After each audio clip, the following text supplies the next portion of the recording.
Hello again from Rose Apple Farm.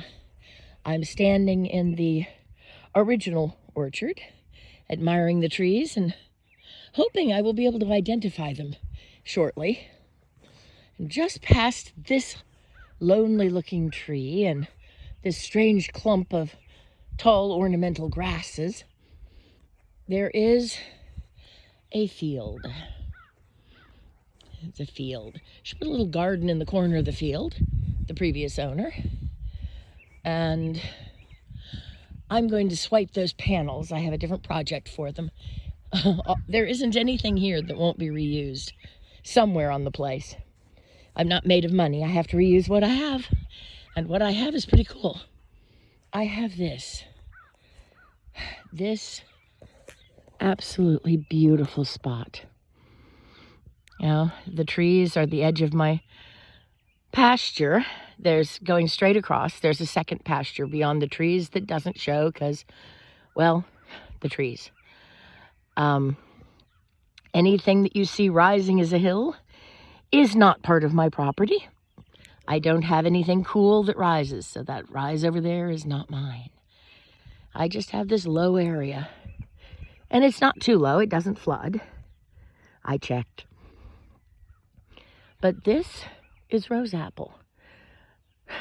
This is a place that does not yet have apple trees, unless one of those back there is.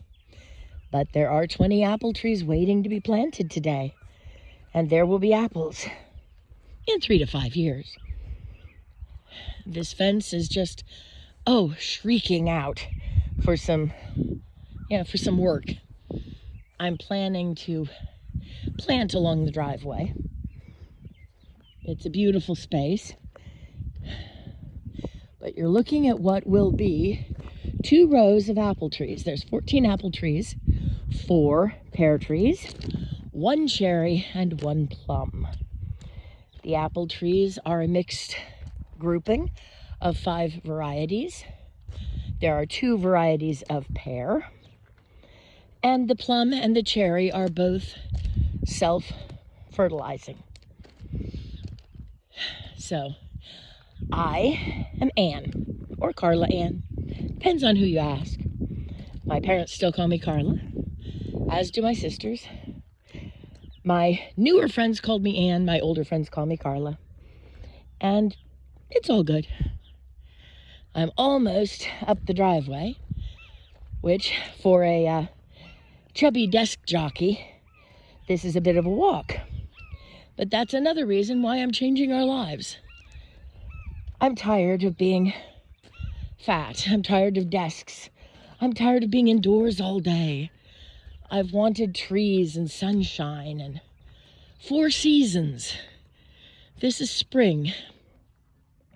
My first spring on Rose Apple Farm. The very first spring at Rose Apple Farm. And from this point, I can have everything face my area. So as I come down here, this is the driveway into Rose Apple Farm. On the left, there is power lines for the electricity and a fence to the neighbor's pasture. So one side of my road has a little strip and a perimeter fence.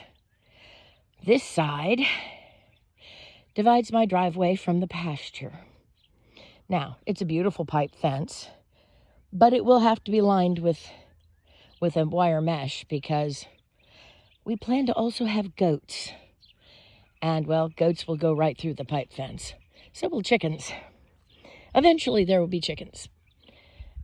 But right now, there's just us and a couple of our good friends and a plan.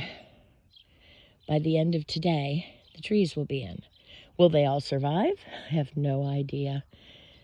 It's been 40 years since I planted trees. It's time to renew the connection with the land. It's time to have a home with roots. It's time to build my little farm.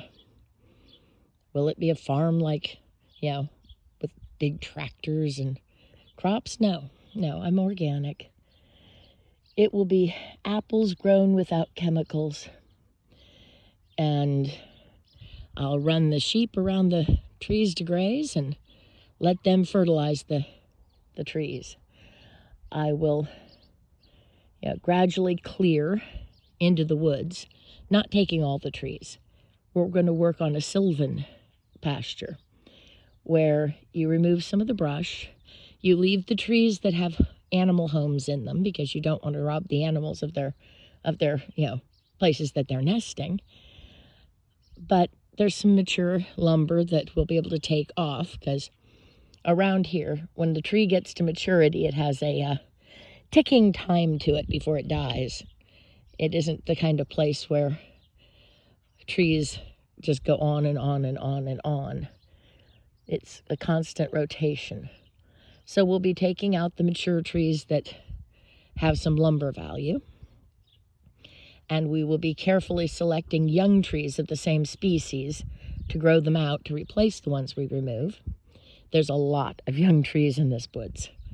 All those little skinny things, some of those are young trees that we're going to keep. But what we'll have is we'll have a dappled, shady pasture area. Will the grass grow as fast as out here? Nope. It will grow slower. So when we rotate our grazing, when the animals are here and we start doing the rotational grazing, the animals won't be on any plot more than a day. And then they'll move. And the size of the plot depends on what's in it. Like out here in the open, eventually the grass is going to be so thick and so good that, we'll graze very small plots, moving every day. We may do like Greg Judy. You ought to go look at his channel. He's awesome. We may do like Greg Judy does and see about doing a moving of the animals twice a day, morning and evening. So it'd be like 7 in the morning and 4 in the afternoon would be probably my scheduling, just because that's how my life runs, how my inner clock runs. It may not be terribly interesting now, and I know a large portion of what I'm doing here will be, by the way, the house is down past those buildings, and it's buried, so it's an earth-bermed house. And so it won't probably feature in the videos very much. My son, who is 10, will be helping me with this project. His task will, while we're doing the digging of the holes, is to get footage of the digging of the holes for the trees, footage of the trees going in, and hopefully, in a few years, footage of us picking apples and making cider. But that's a 5-year plan. I'm just enjoying the view and the morning. I fed the kids breakfast when the sun came up. We went grocery shopping. I fed the kids second breakfast. So when our friends get here with the auger to dig holes for the trees, we will be ready for them. They're bringing shovels too. We are so new to this place. I don't have my shovels moved yet. My shovels are in a shed in our place in Texas. And we are 500 miles from there. Bit by bit, I move things. Given a little bit of time, there'll be more things moved. Eventually, the big trailer will pull in and I will load and move the rest. And at that point, we're here. But this fence line is going to be, it needs to be beautified. I think I'm going to plant climbing roses so we can take advantage of this lovely pipe for climbers and run the roses along this road. The trashy looking garden up front, we're going to be pulling that apart, stacking the panels in one place. It's got some concrete blocks. We'll be stacking those in another spot, probably right along the fence to the neighbor's place, since I'm not planting that yet. But so this will be roses on one side and apples on the other, so that when you pull into my place, Rose Apple Farm will be obviously named. The name comes from the plan.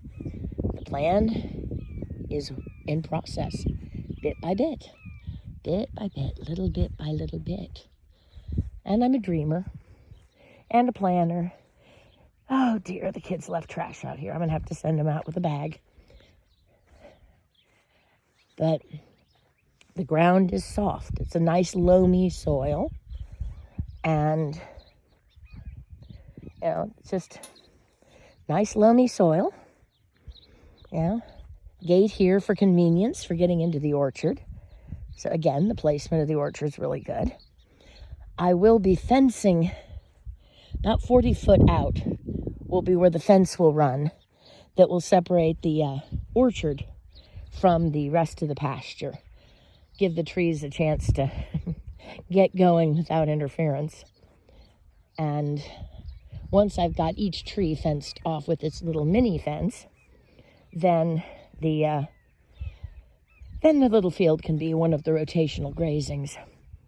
Down there at the corner where the fence comes out, I'm going to put a gate there, I think, so that coming from the house, we can get in there as well as, coming from the house. If you're outside the fence, there's the other gate and a gate way down next to the buildings. So which side I want to be on will determine which gate I take coming from the house. I've seen turkeys, wild turkeys here. I've seen lots of deer. I've seen red-tailed hawks and an osprey. So it is a very active environment. My goal is to utilize the grazing that I'm going to do, to make improvements to the land, thus increasing diversity. The grass here is kind of a monoculture. Ultimately, it will be a diverse mix of grasses and legumes and, as much as possible, native plants. Because, you can graze those just fine with goats and sheep. They like to browse. And by rotationally grazing and keeping everything moving, in theory, and I will find out if in practice, like others have found that indeed it works for them, in practice, this pasture of very little diversity will develop into a pasture of great diversity. It'll be beautiful. And there will be even more animals. The orchard will pull more animals in. And down the perimeter fence, I'm going to put, I'm thinking berry bushes. I'm not sure. That's another stage. I'm probably not going to put those in this year. This year, the apples. This year, some